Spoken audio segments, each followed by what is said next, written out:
Let the union of Kundalini Mata and Sadashiva happen in all the bodies here. Let the mother energy, father energy merge in all the bodies here. Let the masculine, feminine energies merge in all the bodies here. Mahadeva, let the Mahamudra happen in all the bodies here. Let the cosmic Mahamudra happen in all the bodies here. Let the masculine and feminine energies be awakened. Kundalini and Sadashiva merge.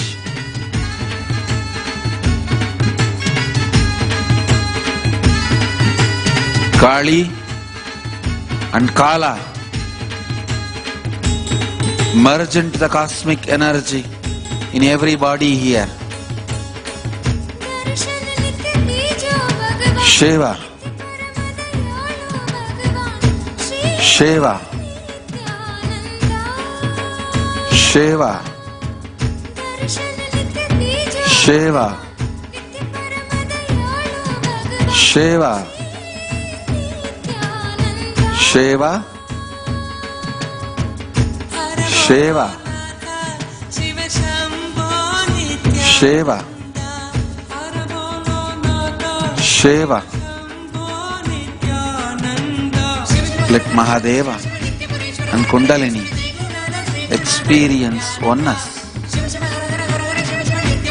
Let the Prakriti and Purusha experience oneness.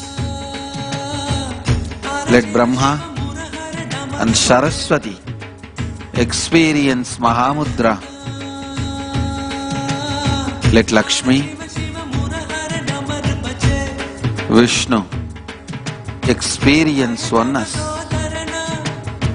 Let Sadashiva and Kundalini experience oneness. Mahamudra,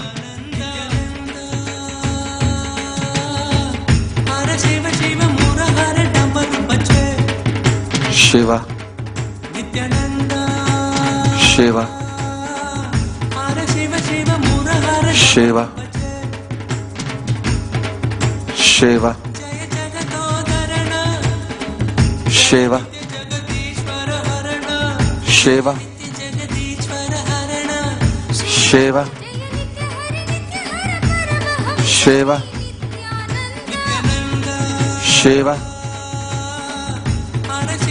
Shiva, Shiva, Shiva, Shiva, Shakti, Shakti, Shakti, Shiva Shakti, Shiva Shakti, Shiva Shakti. Let the cosmic oneness happen in every body here. Purusha and Prakriti merge in the oneness. Om, Om, Om,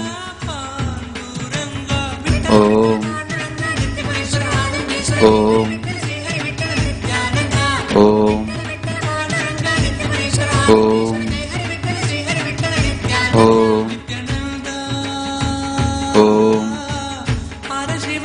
Om, Om, Om, Om, Om, Shiva,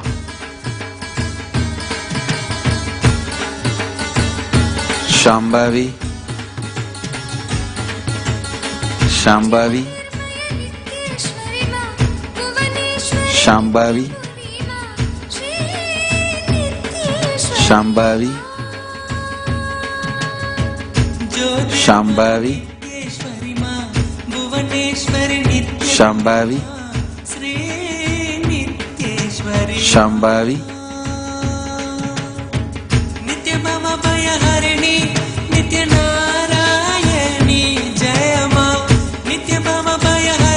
Shiva, Shiva, Shiva, Shiva, Shiva, Shiva, Shiva, Shiva, Shiva. Let Mahadeva and Kundalini experience oneness. Let the Prakriti and Purusha experience oneness. Let Brahma and Saraswati experience Mahamudra. Let Lakshmi, Vishnu experience oneness. Let Sadashiva and Kundalini experience oneness. Mahamudra,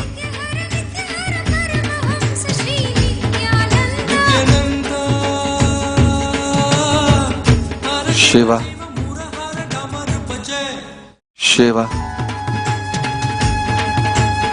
Shiva, Shiva, Shiva, Shiva, Shiva, Shiva, Shiva, Shiva, Shiva, Shiva,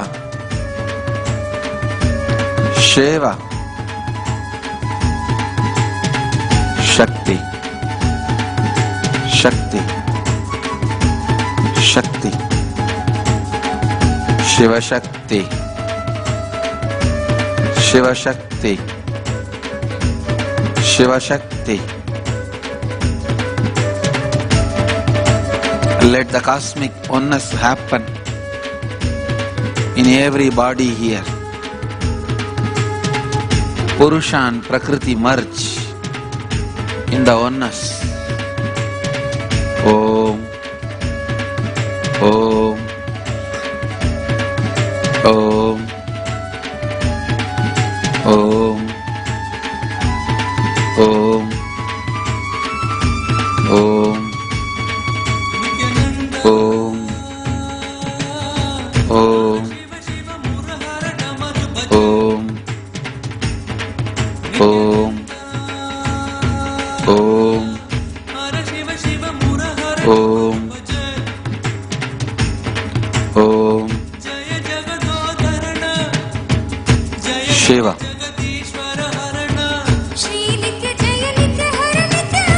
Shambhavi,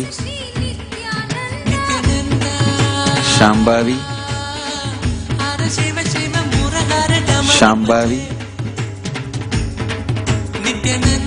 Shambhavi, Shambhavi, Shambhavi, Shambhavi,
दिशि विदितं भूमिकम्पायमानम्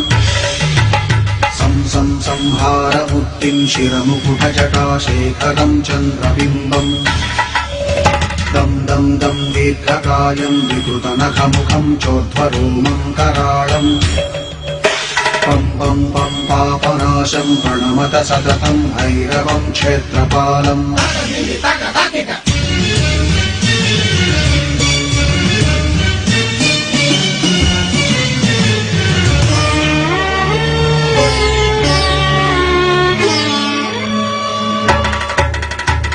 रं रं रक्तवर्णं कटिकटिततनुं तीक्ष्णदंष्ट्राकराळम् घं घं घं घोषघोषं खग खग खटितं खज्जरं घोरनादम् कं कं कं कालपाशं धृक धृक धृकितं ज्वालितं कामदाहम् तं तं तं दिव्यदेहं प्रणमत सततं भैरवं क्षेत्रपालम्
ॐ नित्यानन्द परमशिवोऽहम्।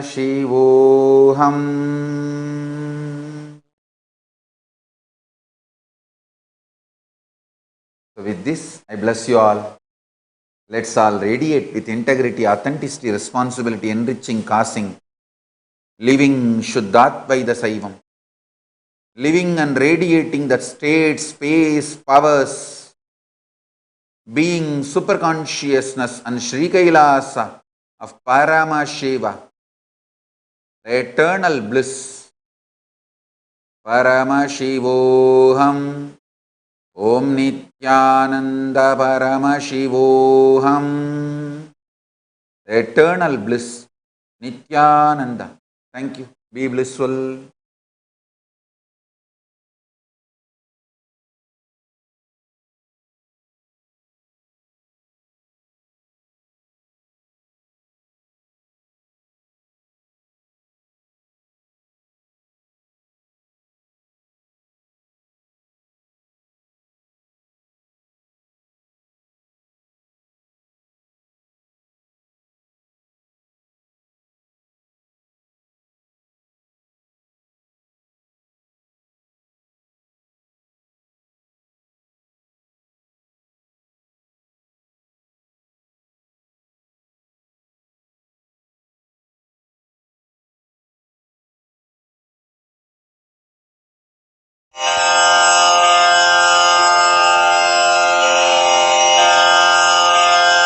श्रीकैलासोन्नतद्वादशान्तश्यामलापीठारूढ श्रीमीनाक्षिसुन्दरेश्वरा भिन्नस्वरूप परशिवपुत्ररत्न कुमार गुरुमण्यतुल्यावतार श्रीपार्वतीस्तन्यपानलब्धदिव्यज्ञान विश्रुतसकलनिगमागमसारभूतद्राविडवेदप्रवक्त्रे श्रीमत्परमशिवकरुणासमधिगतमुक्तामयचतुरश्रयान् गीयमानछत्रचामर श्रीचिह्नकाहलादिसमस्तबिरदावल्यलङ्कृत ज्ञानविज्ञानचक्रवर्ती सर्वजनसङ्घसद्यो निर्वाणदीक्षाव्ययापवर्गवर्ष विश्राण जीमूत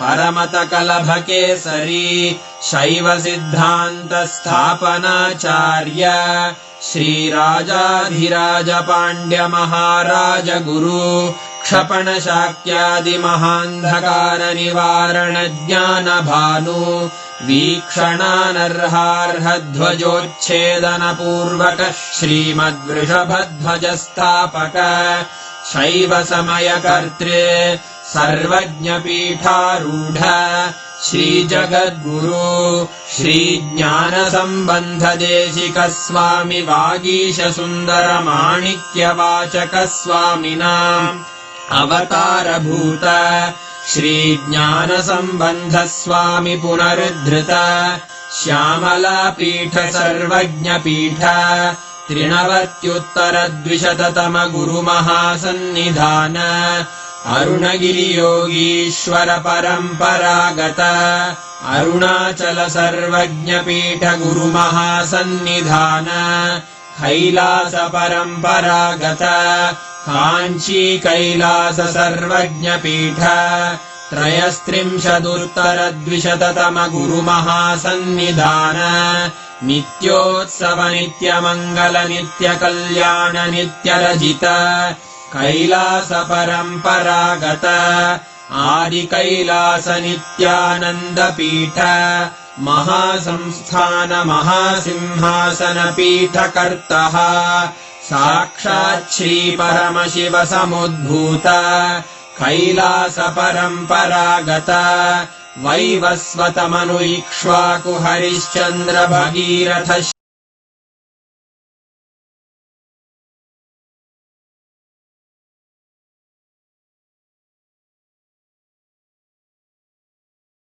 योगिनी मण्डित चतुष्षष्टि सम्प्रदाय प्रवर्तक मनुधर्मशासन सूर्यवंश प्राप्त सर्वज्ञपीठ सुराङ्गी साम्राज्य मूर्धाभिषिक्त चूडामणे साक्षात् श्री परमशिव समुद्भूत कपिल महागुरु पुनरुद्धृत महानिर्वाणिपीठ अष्टोत्तरसहस्र श्री महामण्डलेश्वर साक्षात् श्री परमशिव सिंहासनाभिषिक्त समस्त गणनायक श्री महागणपति समारंभ अनवच्छिन्न पीठाधीश्वर गुरुपरम्परा प्राप्त अटल पीठ अष्टोत्तरसहस्र श्री अटल पीठाधीश्वर धर्ममुक्ति स्वर्गपुरस्वर्ण पीठ त्रयोविंश गुरु महासन्निधान कैलास परम्परागत आदिपीठ सर्वज्ञपीठ जगद्गुरो श्री कैलास पुनरुद्धारक श्री कैलास परमाचार्य श्रीमत्परमहंस परिव्राजकाचार्य वर्य सच्चिदानन्द प्रणव स्वरूप श्रोत्रिय ब्रह्मनिष्ठ श्रीमज्जगद्गुरु श्रील श्री भगवत् श्री नित्यानंद परमशिव श्री ज्ञान संबंध देशिक परमाचार्य स्वामिन् अत्रागत्य परिपाल्य च अस्मान् विज्ञान वितरणेन विजयी भव जय जय।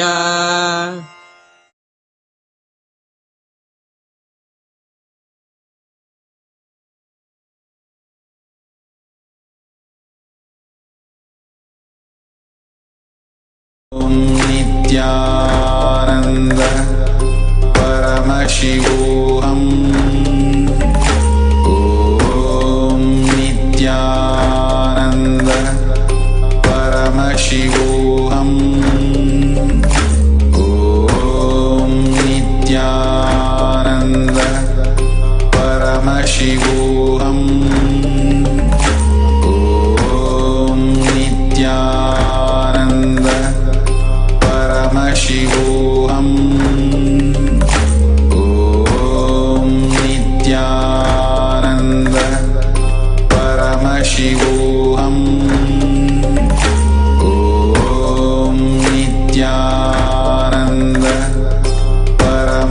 Paramashivoham. Om Nithyananda Paramashivoham. Om Nithyananda Paramashivoham. Om Nithyananda Paramashivoham. Om Nithyananda Paramashivoham. Om Nithyananda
Paramashivoham.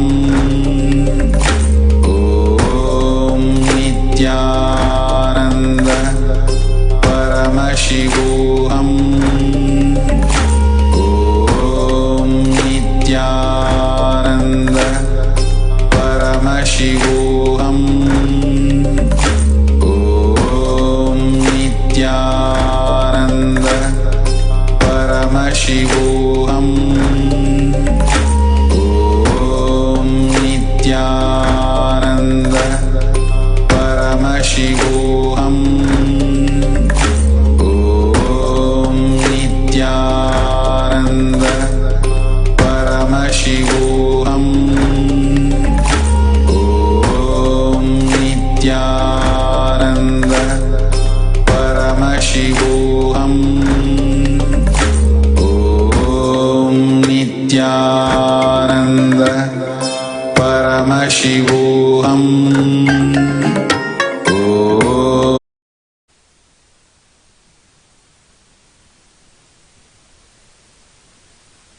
Let's start manifesting Shakti. So let's sit straight, visualize Bhagwan in third eye, and let's start with the Sadguru Vandana. Nithyanandam Paramasukadam Kevalam Jnanamurtim Dvandvatitam Gagana Sadusham Tattvamasya Laksham Ekam Nityam Vimalamachalam Sarvadi Sakshibhutam Bhavatitam Trigunarahitam Sadgurum Tam Namami.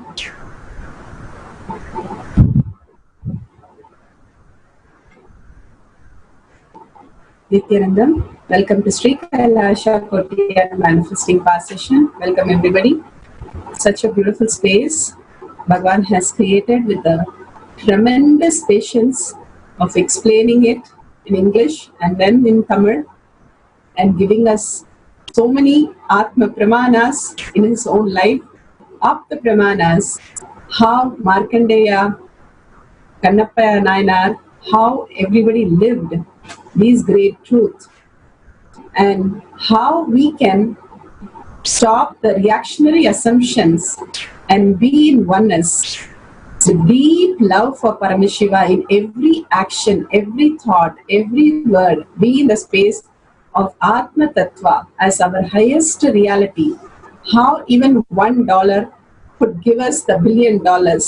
One brick taken away from that dam gushes the whole water and floods us with the ultimate. The context, what we do, matters more than what we achieve out of it. how the flowers for puja need to be taken, how the naivedyam have to be offered.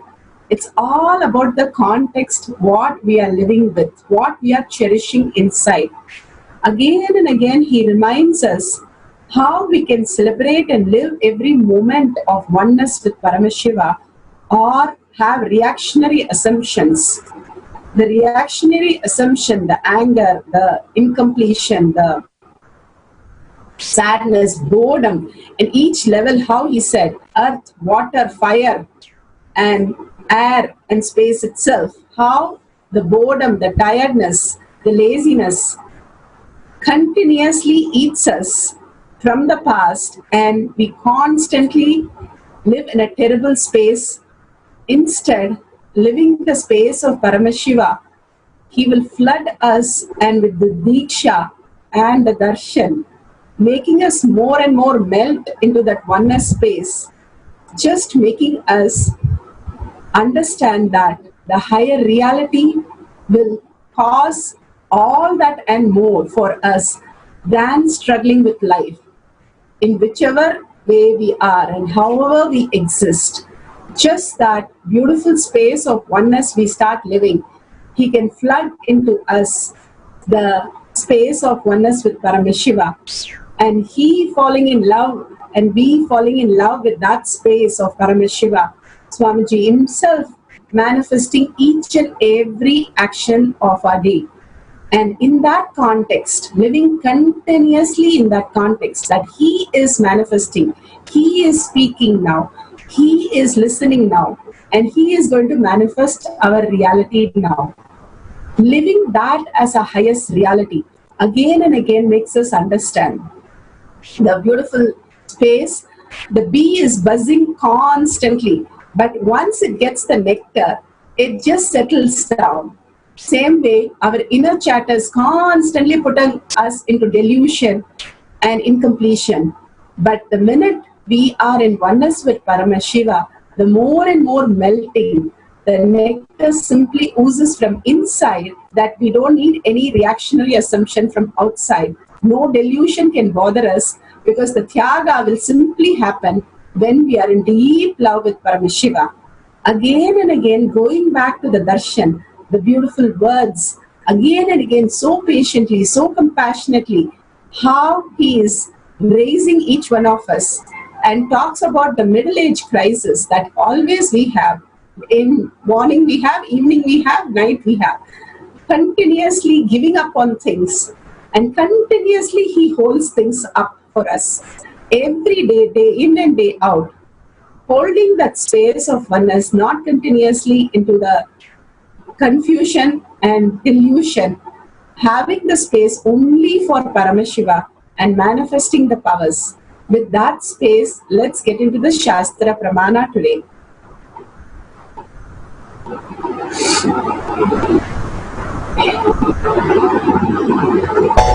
The Shastra Pramana for the power of consciousness over matter is taken from the Shiva Sutras, Sutra 3.5.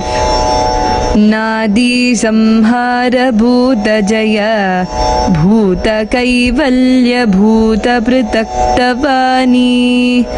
Nadi samhara bhuta jaya bhuta kaivalya bhuta pritaktavani.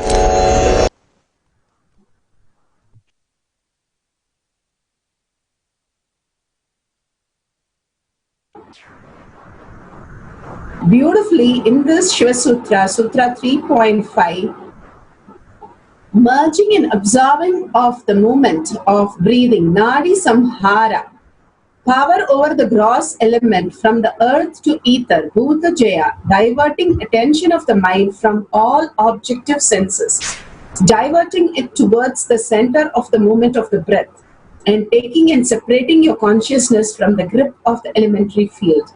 This is exactly what Swamiji today's satsang, he described the whole beautiful space of letting go the mind. Let the mind just get absorbed into the higher reality when we are constantly in the oneness with Paramashiva. Every action, every thought, everything contemplating only on Paramashiva, only for Paramashiva, only living as Paramashiva, continuously holding that space, continuously having that beautiful oneness will make us understand that Paramashiva is the only thing which is happening in us. Other than that, there is no one. The mind will simply dissolve only if we start living. This is not a TV program where we just listen and it will happen. It is really like you participation in a game where you start playing the game, only then you can experience the joy. It's an ultimate joy only if you participate in life. Whenever you participate in everything, the whole reality changes for us. The perception is taking us beyond the possibility. If we just listen to it and just let's say, oh, it's very nice, oh, that's a great truth, whatever Swamiji has given today, nothing changes in our life. Only in action, how many of us are really offering things in every minute and every possible way that Paramashiva is manifesting through us. Only it's not that power manifestation is the only time where we sit and we connect to Swamiji and manifest as our reality. It is the whole day process where we learn here how to sit with a space of oneness with Paramashiva. The resources is not outside by talking and making decisions, but the resources inside when we are in oneness with Paramashiva, talking to Paramashiva and making the silence happen inside. The more and more we are able to be with ourselves, the more and more we are manifesting the reality what we want. Understanding the higher truth, living the higher truth intensely, continuously, unbrokenly. Bhagavan has given such beautiful words. Each of these words have so much of the meaning. Just getting absorbed in the breath and simply going beyond the five elements, the body and the mind, and living in the oneness of Paramashiva in every thought and action will make us manifest the ultimate reality. How Swamiji said, if you buy a lottery ticket for 1 rupee, you will get $1 billion. Exactly how life is when more and more we are in oneness with Paramashiva as our primary resources instead of the mind. When we start practicing, when we start living, when we start really seeing our life as Paramashiva's manifest, then we start understanding the higher reality of life can become a manifestation whatever we want. We'll go to the instruction today.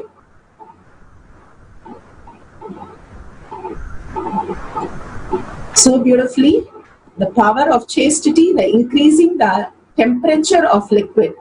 So you can have 2 glasses of water, just a room temperature, and if you have a thermometer, excellent, you can measure the thermometer with the thermometer and leave the glass there and just connect in oneness with Paramashiva. Sit straight, visualize Bhagavan in third eye, continuously contemplate on the great truth, so many truths that he has given. Repeat again and again inside you, contemplate how we are going to live as Paramashiva versus the mind. The mind is not letting go us because of the identity. How Swamiji beautifully said, for a child, the identity is the object possessed around the child. If you remove the object, the child thinks there's no identity. So it starts crying. Same way, we are possessed by the patterns and incompletions as our identity. The delusions, the reactionary assumptions is the way we exist. When we let go of that again and again consciously, even for a few minutes a day, we will simply grasp the higher reality that we came here to celebrate the oneness of Paramashiva, and simply life happens around us. Whatever we want starts happening around us when we are in the ultimate resources of Paramashiva manifesting through us. So let's contemplate on that.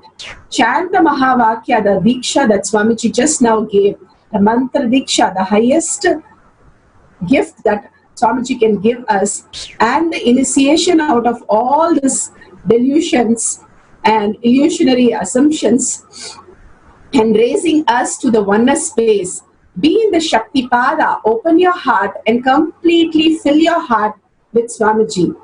Continuously chant the Mahavakya, and from the navel center, literally deep listening, your whole body vibrating with the mantra.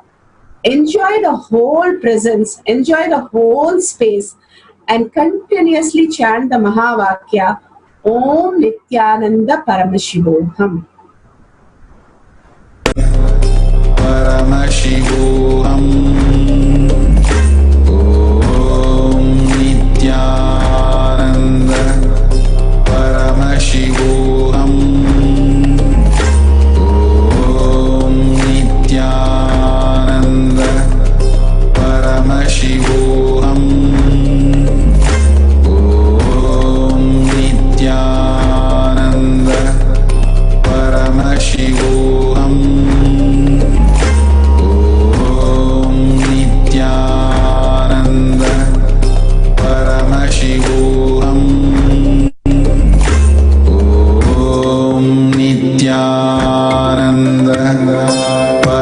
Paramashivam. Om Nithyananda Paramashivam. Om Nithyananda Paramashivam. Om Nithyananda Paramashivam.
Paramashivam.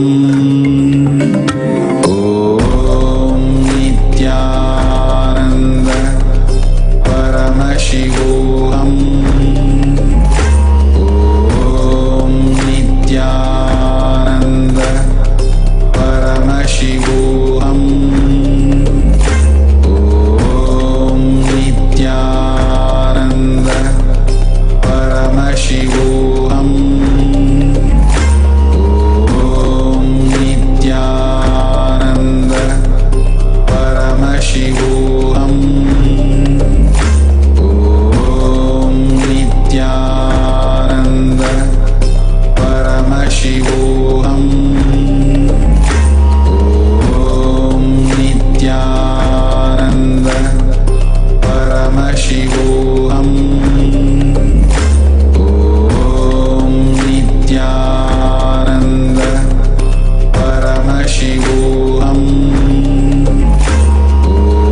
Om Nithyananda Paramashivam.